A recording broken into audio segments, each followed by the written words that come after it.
You are in the last video of this crash course about risk sharing. In this video, we will discuss the key takeaways and next steps. Key takeaways that we can take of this crash course. The first one, risk sharing is about managing risk collectively, not just transferring it. We saw how transferring risks could be the easiest channel to respond to different risks. However, they create disproportionate amount of risks to be burdened and held by different actors, which impacts the power balance between the different actors in the delivery chain, and at last it usually has an adverse impact on the delivery assistance we are trying to deliver to the targeted communities. Equitable risk sharing considers different capacities and responsibilities. We discussed more than one time, we are sharing risks in an equitable, not an equal manner.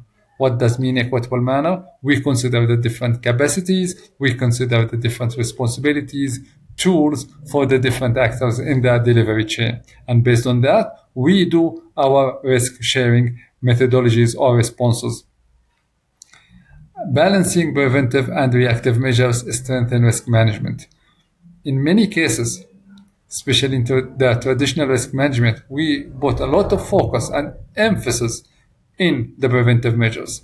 And usually the reactive measures are overlooked because we do trust our preventive measures actions that they will do enough to either prevent or mitigate the risks to an acceptable level. Here, we have to do balance between the preventive and reactive measures to ensure that we are managing risks either before they occur, and if they materialize, we are here and we are ready to deal with those risks. Document institution. Let me take myself again here.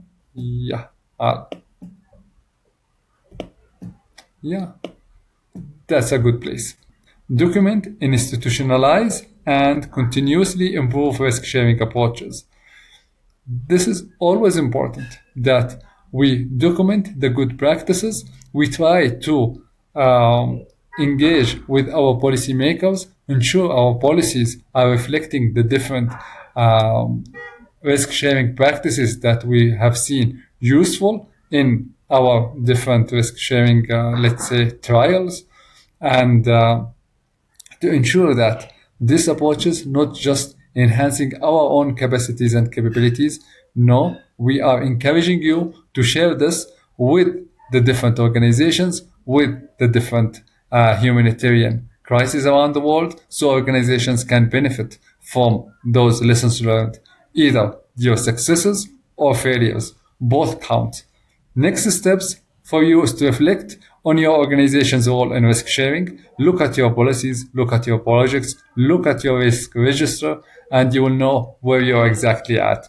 Engage in open dialogue with partners, whether you are a back donor, international NGO, or a national NGO. Initiate a dialogue and request them to consider risk sharing in your ongoing and current project or in your future projects. Apply what you have learned in policies and processes, always reflecting to your policies and processes. They are not written in stone. They can always be improved and enhanced. Risk sharing is one of the aspects I'm sure they need to be enhanced with.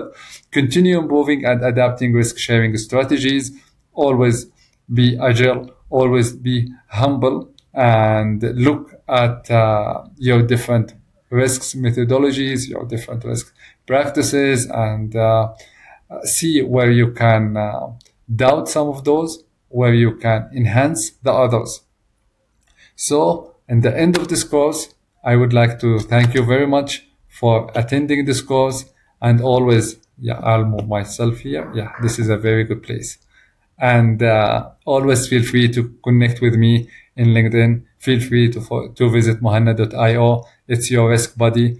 Whatever risk service you might be in need for, you will find it basically there.